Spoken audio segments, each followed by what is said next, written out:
In the cold, unforgiving glare of flashing police lights, a story of power, prejudice, and identity is about to unfold. We've all seen the videos. We've all heard the stories. A traffic stop that feels wrong from the start. But this isn't just another statistic. This is the story of two Baltimore cops whose arrogant laughter would echo in the halls of justice before being silenced by a single, earth-shattering revelation. They thought they had cornered a nobody, a man to mock and belittle. They had no idea they were looking into the eyes of the most powerful lawman in the country. This is the story of how their worst night became a defining moment for the nation, and how karma came calling, not with a whisper, but with the full force of the United States government. The rain fell in relentless, slanting sheets, turning the affluent suburban streets of Roland Park, Baltimore, into a slick, black mirror reflecting the opulent glow of Tudor-style homes. It was just after 2 a.m. on a Tuesday. For Marcus Thorne, the rhythmic thump of the windshield wipers was a hypnotic metronome, counting down the last few miles of a grueling 17-hour day. His suit jacket was draped over the passenger seat of his leased Lincoln Continental. The knot of his tie loosened, his mind a whirlwind of classified briefings, interagency squabbles, and the crushing weight of a new immense responsibility. He was 48 years old, a career prosecutor who had climbed the ladder at the Department of Justice with a reputation for being methodical, unshakable, and impeccably discreet. So discreet, in fact, that his recent confirmation as the new director of the Federal Bureau of Investigation had been a quiet affair, a strategic move by President Armstrong's administration to avoid a political circus. The public announcement was scheduled for Friday, a mere 3 days away. Until then, he was a ghost, a powerful man operating in the shadows of transition, meeting with station chiefs and national security advisors in clandestine, late-night sessions like the one he had just left. He slowed the Lincoln to a crawl, squinting to read a street sign obscured by the deluge. That's when the world behind him exploded in a strobing torrent of red and blue. For a heartbeat, his mind, conditioned by years of high-stakes threat assessments, raced through possibilities. A tail? A security threat? But the vehicle that emerged from the rain-soaked darkness was a standard Baltimore Police Department cruiser. He felt a familiar, weary knot tighten in his stomach, a feeling he hadn't experienced in years, but one that no amount of success or status could ever fully erase. He signaled, pulled the heavy car to a smooth stop at the curb, killed the engine, and placed his hands visibly on the top of the steering wheel. He knew the drill. Two figures emerged from the cruiser, their silhouettes distorted by the rain and the blinding headlights. One was barrel-chested and moved with the slow, deliberate swagger of a man who owned the pavement he walked on. The other was younger, leaner, and quicker, almost jogging to keep up, a sharp rap on the driver's side window. Marcus powered it down, and a blast of cold, wet air filled the car. The face that greeted him was fleshy and grizzled, framed by a soaked police cap. The officer's name tag read Miller. "Evening," Officer Miller grunted, his voice a low rumble. He played his flashlight beam across Marcus's face, into his eyes, then around the pristine leather interior of the car. "You know why I pulled you over?" "No, officer, I don't," Marcus replied, his tone even and calm. He'd learned long ago that in these moments, absolute control was his only shield. "You were driving 10 miles an hour in a 25 zone, crawling along like you're casing the place," Miller said, his eyes narrowing. "This is a nice car for this neighborhood. A little too nice, maybe. License and registration?" Marcus moved with practiced slowness, narrating his actions. "I'm reaching into my jacket on the passenger seat for my wallet." He retrieved his wallet and the registration from the glove box, handing them over. Miller snatched them. He wiped a hand across his wet face and glanced at the driver's license. "Marcus Thorne. You live over in Guilford?" "That's correct, officer." "Long way from home to be driving so slow, Mr. Thorne." The second officer, whose tag read Riley, chimed in from behind Miller.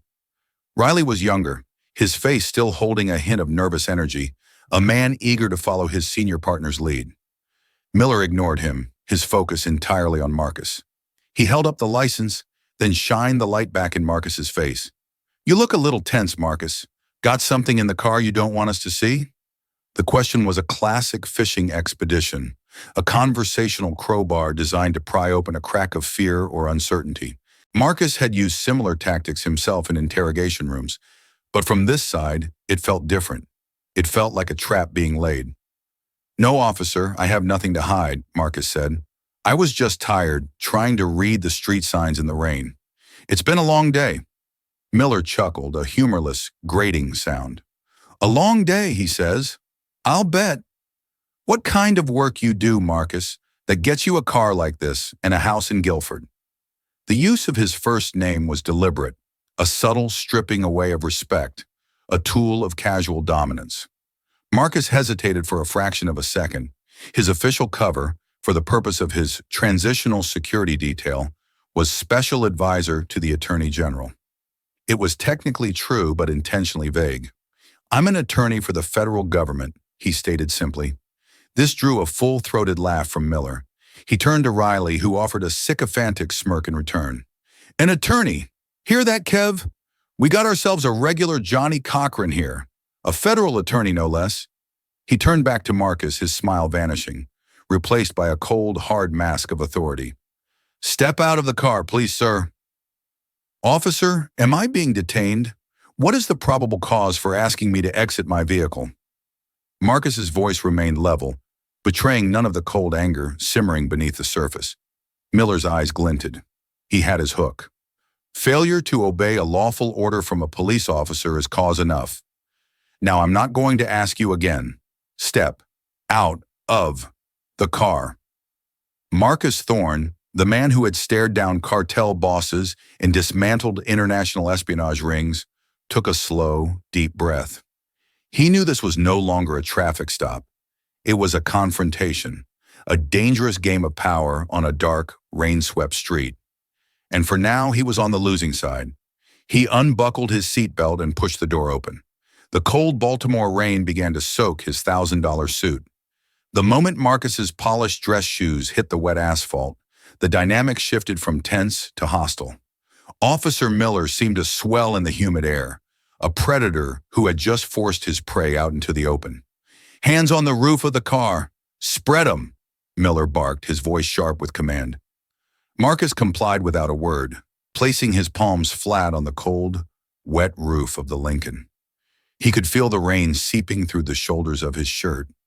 He stared at his own distorted reflection in the rain-beaded paint, his face illuminated by the relentless strobing of the police lights. He felt Riley's hands pat him down, professionally at first, then with a lingering, unnecessary firmness around his pockets and waist. "He's clean," Riley announced. "Of course he's clean," Miller scoffed, walking around to the passenger side and yanking the door open.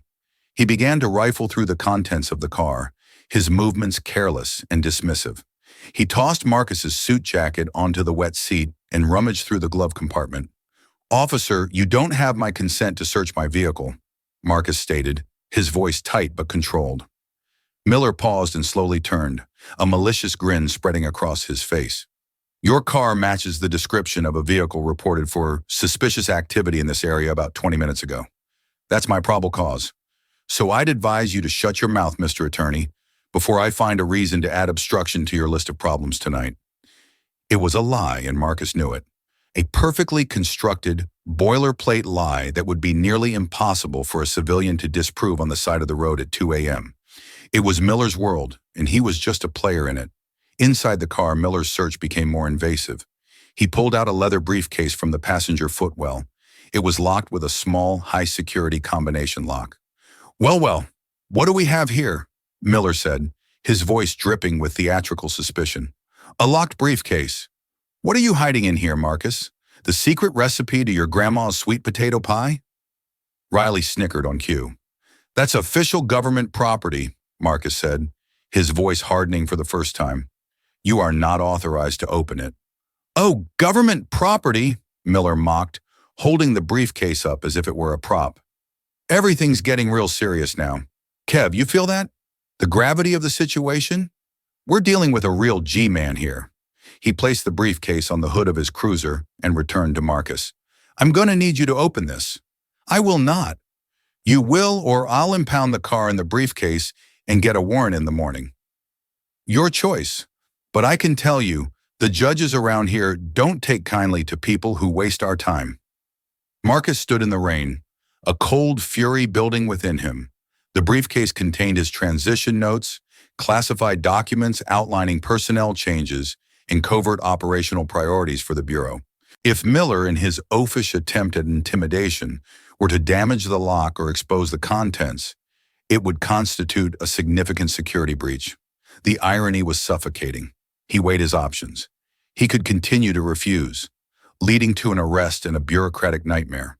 Or he could play along, endure the humiliation, and deal with the consequences from a position of power later.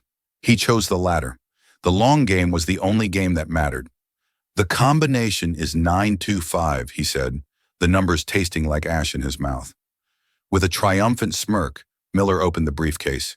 He expected to find drugs, cash, or something illicit.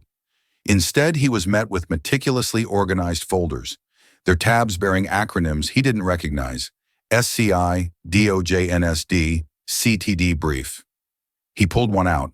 The cover page was stark, stamped with bold red letters. Top secret, just no foreign. For a moment, Miller's bravado flickered. He'd been a cop for 22 years. He knew what that stamp meant. But his ego, stoked by Riley's presence and his own deep-seated prejudice, refused to let him back down. He couldn't have been wrong about this guy. A man like this, in a car like this, in this neighborhood. It didn't add up. The documents had to be fake. "Look at this, Kev," Miller said, forcing a laugh that sounded hollow even to his own ears. "Our boy here likes to play spy.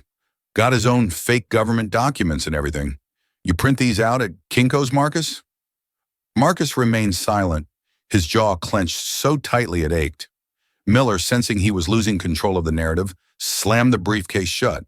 He'd found nothing, and it infuriated him. "All right, I'm done wasting my time with you. I'm writing you a ticket for impeding traffic, and a warning for the suspicious activity. You're lucky that's all you're getting." He scribbled on his ticket pad, tore the sheet off with a flourish, and thrust it at Marcus. "Now get out of my neighborhood and go back to wherever you came from." As Marcus got back into his car, soaked and seething, Miller leaned in through the window one last time. "And hey, counselor," he sneered, "next time you want to play dress-up, try a mailman's uniform. It's more believable."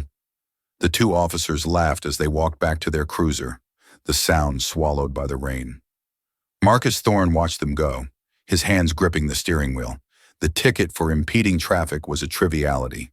The search, the mockery, the blatant abuse of power, that was something else entirely. It was a debt, and Marcus Thorne always saw that debts were paid in full. He didn't go home. He drove to the nearest 24-hour pharmacy, bought a cheap prepaid phone, and made a single call. "This is Thorne," he said, his voice low and steady. "I need to move up the timeline, activate my full security protocol, and arrange a secure line to Attorney General Ramirez immediately, and get me the service records and complaint histories for 2 Baltimore patrolmen, Miller, David, and Riley, Kevin. I want everything, by sunrise." The game had just begun. 2 days later, the rain had been replaced by a pale, indifferent sun. Marcus Thorne sat on a hard wooden bench in the city's district traffic court. It was a cattle call of human frustration, a chaotic symphony of ringing phones, coughing, and the droning voice of the bailiff calling out docket numbers. He was wearing a simple off-the-rack charcoal suit, a deliberate choice to appear unremarkable. He had waived his right to an attorney, a decision that had baffled the public defender who had offered his services. He had spent the last 48 hours in a whirlwind of activity, but not on this case. He had been officially sworn in as director in a private ceremony with the president, the public announcement now set for that very afternoon. He had briefed congressional oversight committees and authorized a sensitive counterintelligence operation in Eastern Europe. Yet here he sat, waiting to contest a $90 traffic ticket, an absurdity that felt both surreal and absolutely necessary. The file on Officers Miller and Riley was thick. Miller had a history of lost body cam footage and a string of racially biased stop complaints, all dismissed with insufficient evidence. Riley was a clean slate, a rookie with only 18 months on the force, a follower. Docket 73B, Marcus Thorne, impeding traffic, the bailiff called. Marcus stood and walked to the defendant's table. Across the small courtroom, he saw them. Miller and Riley were leaning against the far wall, decked out in their dress uniforms. Miller caught his eye and gave him a slow, mocking wink. He whispered something to Riley, and they both broke into wide, arrogant grins, laughing audibly enough for the judge to rap her gavel. "Order," Judge Annabelle Soto said, her voice sharp. She was a no-nonsense woman in her late 50s, known for her impatience with time-wasters. "Mr. Thorne, you are contesting this citation? You are representing yourself?" "Yes, Your Honor," Marcus said, his voice calm and clear, filling the room. "And you are Officers Miller and Riley?" the judge asked, looking over her spectacles at the two cops. "Yes, Your Honor," Miller said, striding forward with confidence. Riley followed a step behind, looking slightly less assured under the judge's stern gaze. "Officer Miller, please state the circumstances of the citation," Judge Soto instructed, already looking bored. Miller launched into his well-rehearsed, perjured account. "Your Honor, at approximately 200 hours on Tuesday morning, Officer Riley and I observed the defendant's vehicle traveling at an unusually low rate of speed, approximately 10 miles per hour, in a residential zone. The driver was weaving slightly, suggesting possible intoxication or that he was casing the neighborhood, which has seen a recent spike in property crime. We initiated a traffic stop for the safety of the public. The defendant was argumentative and uncooperative, so a citation was issued for impeding the flow of traffic. It was a masterful piece of fiction, painting Marcus as a potential criminal and himself as a vigilant protector of the peace." Judge Soto turned to Marcus. "Mr. Thorne, your response?" This was the moment. Theatrics were not his style. Facts were his weapon. "Your Honor," Marcus began, his voice steady, "my response is that Officer Miller's testimony is not only inaccurate, but constitutes a deliberate falsehood under oath, and his conduct during the stop, along with Officer Riley's, was not a legitimate exercise of police authority, but a gross and prejudicial abuse of it." A murmur went through the small gallery. Miller's face flushed with anger. Riley shifted his weight, his eyes darting between Marcus and the judge. "Those are very serious allegations, Mr. Thorne," Judge Soto said, her eyebrows raised. "Do you have any evidence to support them? A witness? A video recording?" "I have something better, Your Honor," Marcus said. "I have context." He took a step forward, his gaze locking with Miller's across the room. The officer's smug confidence was beginning to fray, replaced by a hostile curiosity. "Officer Miller testified that he pulled me over for public safety. Yet his first line of questioning was not about my sobriety, but about my presence in the neighborhood and my profession. He and Officer Riley then conducted an illegal search of my vehicle, based on the fabricated pretense that my car matched the description of a suspicious vehicle, a report which I can assure the court does not exist." "Objection!" the city prosecutor, a young, overwhelmed man, finally piped up. "The defendant is making unsubstantiated claims about the officer's conduct." "I will substantiate them presently," Marcus said, not waiting for the judge. He turned his attention back to Judge Soto. "During this illegal search, the officers mocked my profession. They temporarily seized a locked briefcase containing sensitive national security documents, which they forced me to open." Miller burst out laughing. It was a loud, derisive bark that echoed in the courtroom. "National security documents. Your Honor, this is ridiculous. This guy is a joke. He claimed to be a federal attorney, and now he's claiming he's James Bond. He's wasting everyone's time." Riley joined in with a nervous titter, the laughter of a man following his partner's lead, even as a knot of dread began to form in his own stomach. Judge Soto banged her gavel hard. "Order! I will have order! Officer Miller, control yourself. Mr. Thorne, you are on thin ice. You will present concrete proof of these wild claims, or I will hold you in contempt of this court." The room was silent, the air thick with tension. The laughter had sealed their fate. They saw him as a joke. It was time to deliver the punchline. "My apologies, Your Honor," Marcus said with a chilling calm. "You are correct. I should be more precise. My official title is not merely federal attorney. He paused, letting the silence stretch, drawing every eye in the room to him. He looked at Miller and Riley, whose smirks were now frozen on their faces. When these officers pulled me over 2 nights ago, I was returning from a classified security briefing at Fort Meade. The documents they so cavalierly handled contained operational directives for the Federal Bureau of Investigation. They mocked me because they could not conceive that a man who looks like me could hold any real power. They laughed at the idea of me being a federal employee of some importance. He stood up straighter, his voice dropping slightly, but gaining an unmistakable edge of absolute authority. So, to be perfectly clear for the court record, my name is Marcus A. Thorne, and as of 8 a.m. yesterday morning, by executive order of the President of the United States, I am the sworn and confirmed director of the Federal Bureau of Investigation. A collective gasp swept through the courtroom. The city prosecutor's jaw dropped. Judge Soto's eyes widened in stunned disbelief. But the most profound change was in the 2 officers. Riley's face went bone white, the color draining from it as if a plug had been pulled. He looked like he was going to be sick. Miller's laughter died in his throat, replaced by a choked, rasping sound. His face contorted, a mask of utter, uncomprehending horror.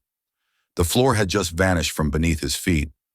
The man they had mocked, threatened, and humiliated on a rainy street corner was not just an attorney. He was, in that moment, the most powerful law enforcement officer in the entire country. The silence that followed was absolute, a crushing weight that held everyone in place.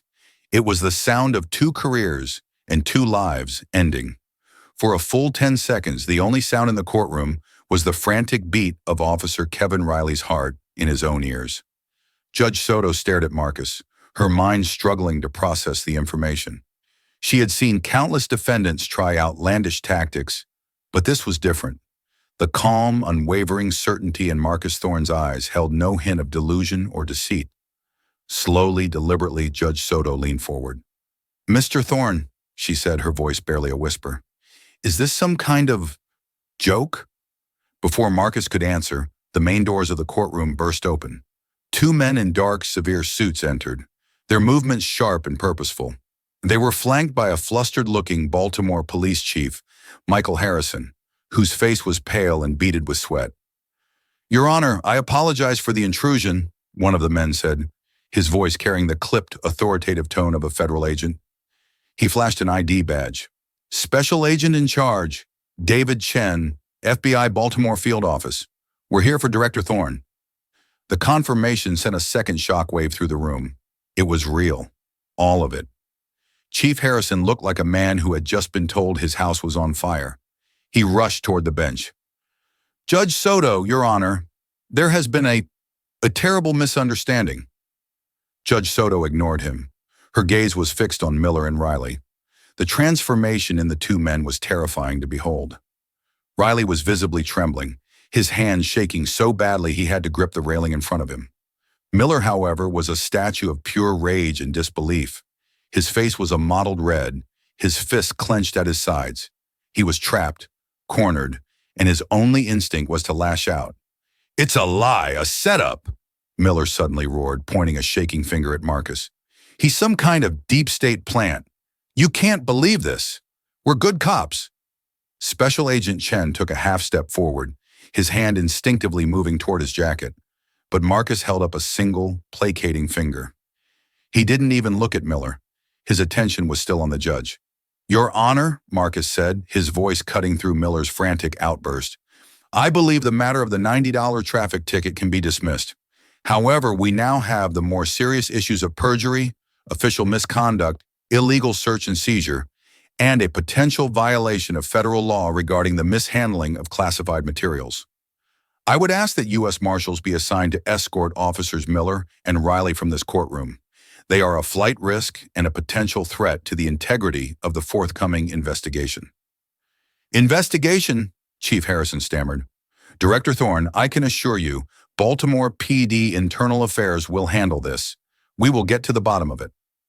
Marcus finally turned his gaze to the police chief. It was a cold, dissecting look that made the seasoned chief flinch. "Chief Harrison, With all due respect, your department's Internal Affairs Division has had Officer Miller's file on their desk multiple times.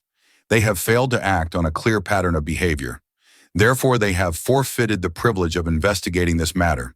This will be handled by the Department of Justice's Civil Rights Division, effective immediately. He then looked at Miller and Riley. Officers Miller and Riley, you are hereby instructed to surrender your service weapons and badges to your chief. Riley fumbled at his belt with palsied hands, his badge clattering to the floor as he tried to unclip it. He looked utterly broken. Miller did not move. He just stared at Marcus, his chest heaving, his face a mask of hate. You think you can just come in here and do this? He hissed. I'm not doing anything, Marcus replied, his voice devoid of emotion. I am merely holding up a mirror. Everything that happens now is a reflection of your own actions. Two U.S. Marshals who had entered discreetly behind the FBI agents stepped forward.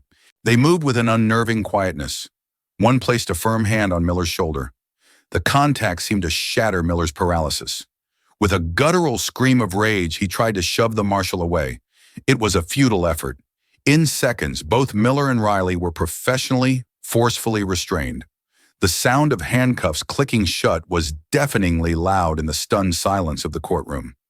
As they were led away, Miller was still shouting, a torrent of curses and threats, his tough guy facade crumbling into a pathetic display of impotent fury. Riley was silent, his head bowed in shame, tears streaming down his face. His career, his reputation, his entire life had been detonated by 20 minutes of casual cruelty on a rainy night. Marcus Thorne stood at the defendant's table, watching them go. He felt no triumph, no satisfaction, only a profound and heavy sense of purpose. He walked over to the prosecutor's table and placed the ticket Miller had written him on its surface. For the record, he said, his voice just loud enough for the judge and the court stenographer to hear. The citation was for impeding traffic, but I was not the one standing in the way of progress. The system was. He then turned and walked out of the courtroom, flanked by his security detail, leaving behind a scene of utter chaos and the beginning of a story that would soon grip the entire nation. The news hit the media like a lightning strike. New FBI director caught in BPD profiling scandal on eve of announcement. It was the lead story on every major network by lunchtime. The official White House press conference, intended to be a celebratory introduction of Marcus Thorne, was transformed into a crisis management session. Marcus himself was a phantom. He made no public statement, refused all interviews, and retreated behind the imposing walls of the J. Edgar Hoover building. He was not interested in becoming a media martyr or a symbol. He was interested in wielding the vast power he now commanded. His first official act as director was not to fire anyone, but to request a meeting with Attorney General Hector Ramirez. The AG, a sharp, politically savvy man who had championed Marcus for the director position, found him not in the sprawling director's office, but in a small, sterile conference room, a stack of files in front of him. This is a political nightmare, Marcus, Ramirez said, forgoing any pleasantries. The president is livid. The BPD union is already screaming about a witch hunt. We need to control this narrative. The narrative is the least of my concerns, Marcus replied, pushing a file across the table. It was Miller's jacket. This is 14 civilian complaints in 10 years, 7 for excessive force, 5 for racial profiling, 2 for illegal searches, all of them closed. No disciplinary action beyond a verbal warning in 2018. He pushed a second file over. This is the demographic breakdown of Officer Miller's traffic stops for the last 3 years.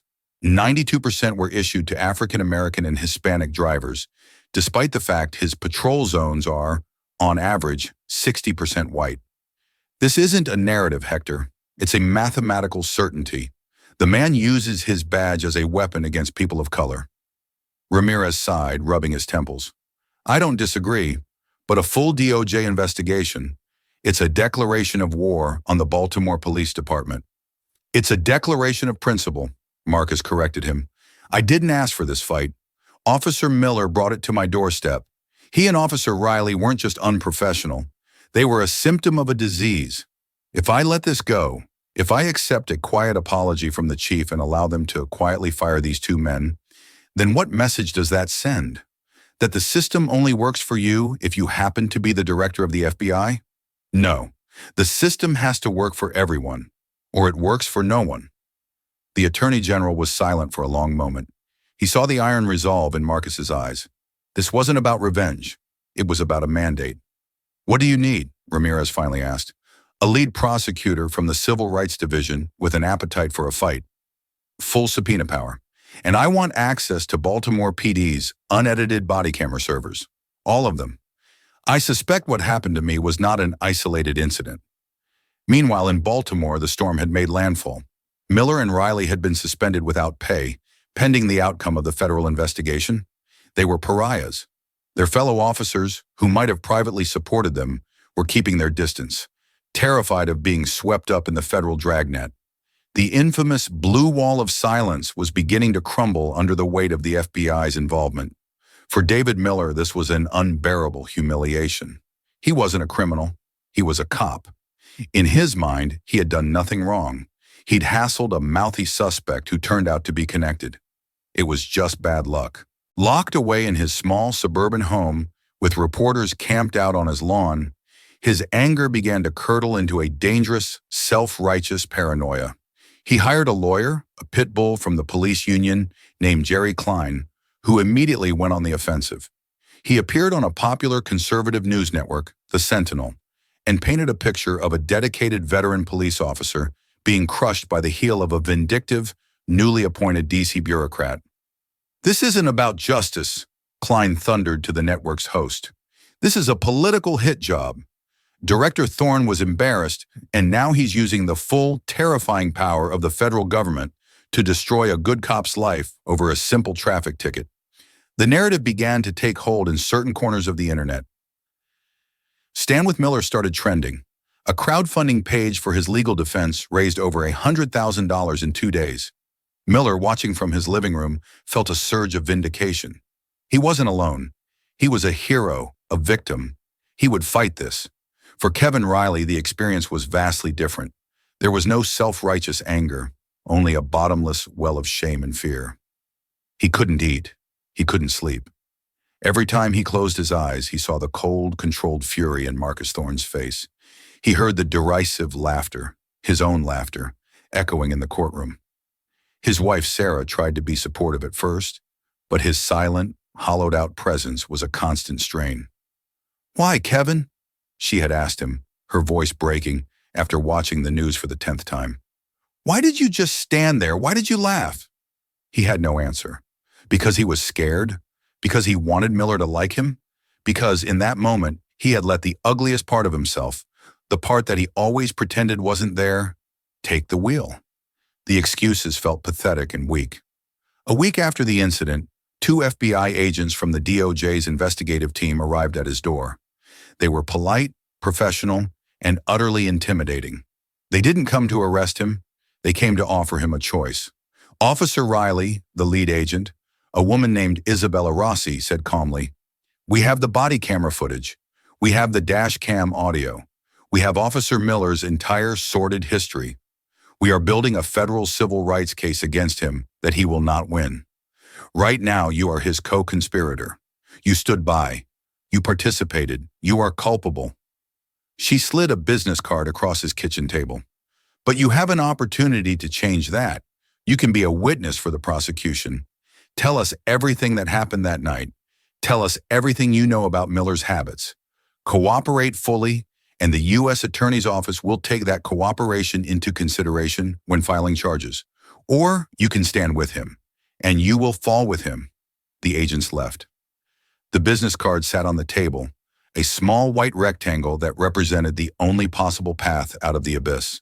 But taking it meant betraying his partner, betraying the badge, betraying the unspoken code he had sworn to uphold.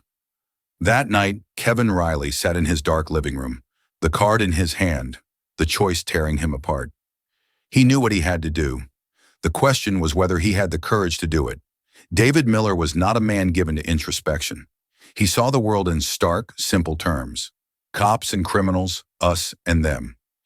In his narrative, he was the hero, and the forces arrayed against him were the villains. Fueled by the support from online trolls and the combative rhetoric of his lawyer, He decided to double down. His strategy was to discredit the director himself. With the help of a sympathetic retired detective, he started digging into Marcus Thorne's past, looking for any dirt he could find. He leaked tidbits to right-wing bloggers, Thorne's soft-on-crime prosecution record in certain cases, his membership in a college organization that had protested police brutality. It was a smear campaign designed to muddy the waters and reframe the incident as a political grudge. The centerpiece of his defense was the body camera footage. His lawyer, Jerry Klein, filed a motion demanding its public release, confident it would show a by-the-book traffic stop of an uncooperative individual. What the footage will prove, Klein announced at an impromptu press conference on the courthouse steps, is that my client acted professionally in a tense situation. The so-called mocking was simply two partners trying to de-escalate with a bit of gallows humor. This was a colossal gamble, but Miller was certain it would pay off. He remembered the stop clearly, in his own filtered way. He remembered being firm, but fair. He didn't remember the venom in his own voice, the casual cruelty, the glee he took in humiliating the man in the expensive car. The human mind has a powerful capacity for self-deception. Meanwhile, Kevin Riley was living in a self-imposed prison of guilt. He had stopped answering his phone. His wife, Sarah, had taken their young daughter and gone to stay with her sister. The silence in his house was a physical presence, pressing in on him. The business card from Agent Rossi sat on his nightstand, a constant, silent accusation. He spent his days replaying the traffic stop over and over in his head. But unlike Miller, he remembered it with sickening clarity. He remembered the rain, the way Thorne had remained unnaturally calm, the sneer on Miller's face, and his own stupid, nervous laughter. He had stood there and done nothing. Worse, he had participated. He had validated his partner's ugliness with his own silence and compliance. The breaking point came on a Thursday afternoon. He was watching the news when Jerry Klein came on, defending Miller. Officer Riley stands 100% behind his partner, Klein declared confidently. He will testify that this was a legitimate stop and that Director Thorne is exaggerating the events for political gain. Hearing his name used to prop up Miller's lies made something inside Riley snap. He felt a surge of nausea. He was being made into an accomplice in a lie that was being broadcast to the entire country. He was being erased, his own perspective, his own guilt, completely ignored. He picked up the phone and dialed the number on Rossi's card. "Agent Rossi," he said, his voice hoarse. "This is Kevin Riley. I need to talk to you. I'll tell you everything." The meeting took place in a bland, anonymous office building downtown. For 3 hours, with a federal prosecutor present, Riley recounted every detail of the stop. He didn't spare himself. He talked about the culture in the precinct, how senior officers like Miller were seen as untouchable, how rookies were expected to fall in line. He confessed that he knew the stop was pretextual from the moment Miller hit the lights. "Why did he pull him over?" Agent Rossi asked, her voice neutral. Riley stared at his hands. "Because he was a black man in a nice car in a rich neighborhood, and Dave didn't think he belonged there. That's it. That's the whole reason." He then gave them something they didn't have. After the stop, back in the cruiser, Miller had been gloating, and Miller, ever the narcissist, had a habit of leaving his body camera running to capture his war stories. The official BPD server automatically stopped uploads after a certain period post-incident, but the raw data often remained on the device's internal memory card for a few hours before being overwritten. The DOJ had impounded the camera, but hadn't yet done a deep-level forensic dive. Riley's testimony gave them the probable cause to do it. "He laughed about it," Riley recounted, his voice thick with shame. "See how you handle guys like that, Kev," he said. "You gotta let him know who's in charge. Make him feel small." He was proud of it. When the interview was over, Riley felt hollowed out, but also strangely light. He had finally told the truth. He had no idea what would happen to him. He would likely still face charges, lose his job, his pension, but he had severed himself from Miller's lie. The DOJ forensics team, acting on Riley's tip, retrieved the extended footage from Miller's camera. It was everything Riley had said and more. It was the smoking gun. Back in Washington, Marcus Thorne was briefed on the development. He listened intently as the prosecutor detailed Riley's confession and the existence of the damning after-action audio. Miller's lawyer is still demanding the release of the footage, the prosecutor noted. He thinks it's his ace in the hole. A rare, grim smile touched Marcus Thorne's lips. Then we will give it to him. We will give it to the world. Let him have his public hearing. Let everyone see the unedited, unvarnished truth of what men like him do when they think no one is watching. The stage was set for the final act. David Miller, champion of the common cop, was about to be devoured by his own hubris, live and in high definition. The federal courtroom was packed. This wasn't a trial, but a preliminary hearing on the DOJ's civil rights case against Officer David Miller. The media was there in force, drawn by the explosive combination of race, power, and policing. Miller sat at the defense table, looking confident. He had become a minor celebrity in the right-wing media ecosystem, a symbol of the persecuted cop. He believed his own hype. He was going to win. Kevin Riley was not in the courtroom. He was in a secure witness room waiting. His plea deal had been finalized. He would plead guilty to a misdemeanor charge of official misconduct and resign from the force. And in exchange for his full and truthful testimony, he would avoid federal prison time. His life as a police officer was over, but he had a chance to build a new one. The DOJ's lead prosecutor, a formidable woman named Alana Washington, stood to address the court. Your Honor, the defense has repeatedly demanded the public release of the body camera footage from the night in question, claiming it will exonerate Mr. Miller. The government agrees. We believe the public has a right to see the events as they transpired. Jerry Klein, Miller's lawyer, beamed. He had won. He had forced the government's hand. We will play two pieces of footage, Washington continued. First, the dash cam footage from Officer Miller's vehicle, which provides a wide view of the entire stop.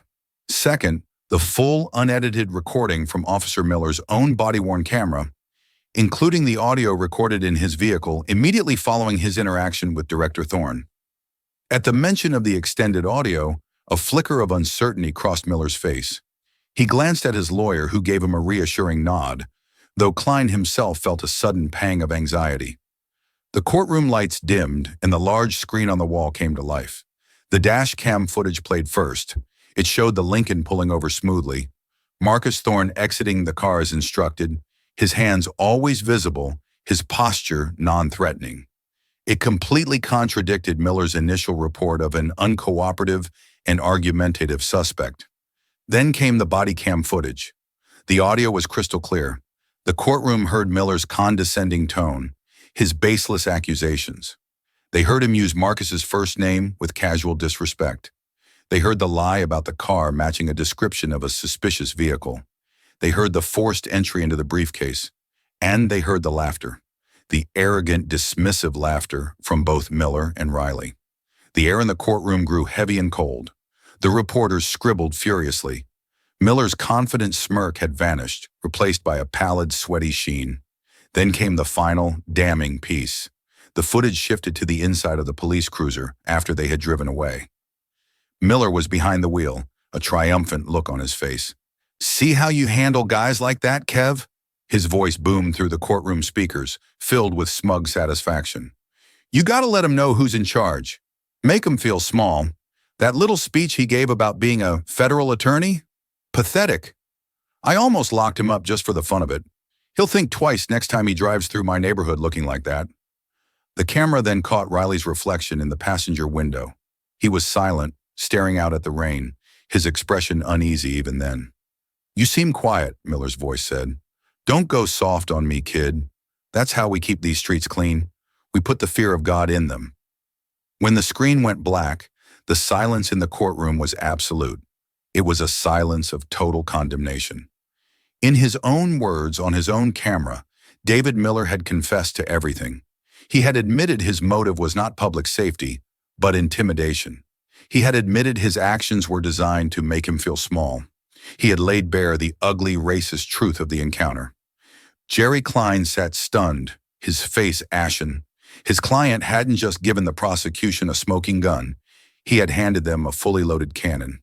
His entire defense, his entire public narrative, had been obliterated in 90 seconds of tape. Miller was staring at the blank screen, his mouth slightly agape. He looked like a man who had just watched his own execution. The hero of the persecuted had been exposed as a common bully and a perjurer. Alana Washington let the silence hang in the air for a dramatic beat before speaking. "The evidence," she said simply, "speaks for itself." The hearing was a formality after that. The judge found overwhelming probable cause to proceed with the federal charges. As Miller was led out of the courtroom, no longer swaggering but shuffling, he was met not by supporters, but by a wall of cameras and reporters shouting questions. "Did you lie, officer? Was the stop racially motivated? Do you have a comment on your own words?" He looked broken, a man drowning in the consequences of his own hatred. The karma was not mystical or instantaneous. It was methodical, grinding, and absolute. David Miller was convicted on 2 federal counts: deprivation of rights under color of law and obstruction of justice. He was sentenced to 36 months in federal prison. He lost his job, his pension, his reputation, and the respect of his family. He went from being the enforcer to being the inmate, a fate he had callously imposed on so many others. Kevin Riley served 6 months of probation and performed 500 hours of community service. He and his wife reconciled, and he found work as a dispatcher in a neighboring state, his life forever marked by his moment of moral failure, but also by his ultimate decision to tell the truth. Marcus Thorne never spoke publicly about the incident again. He didn't need to. His actions had spoken for him. He initiated a sweeping program within the FBI to assist local police departments in reforming their training and accountability protocols. He used the power he had almost been denied to ensure that what happened to him on that rainy Baltimore night would be less likely to happen to anyone else. His justice was not personal revenge, it was systemic reform. The laughter had long since faded, replaced by the quiet, difficult work of building a more just world. The story of Director Thorne and the 2 officers isn't just a tale of a shocking twist of fate. It's a powerful testament to the idea that karma isn't just some abstract cosmic force. It is the tangible, real-world consequence that catches up to us when we abuse power and betray the trust placed in us. For Officers Miller and Riley, their laughter in the dark was an echo of a systemic problem, but the reckoning that followed was swift, personal, and absolute. They learned that the person you disrespect today might hold the keys to your future tomorrow, and that true authority is not about the badge you wear, but the character you show. If this story of justice and accountability resonated with you, and you believe that stories like this need to be heard, please take a moment to hit that like button and share this video with others. Subscribe to the channel and click the notification bell so you don't miss our next deep dive into stories that matter. And I want to hear from you. What part of this story hit you the hardest? Let me know in the comments below. Thank you for listening.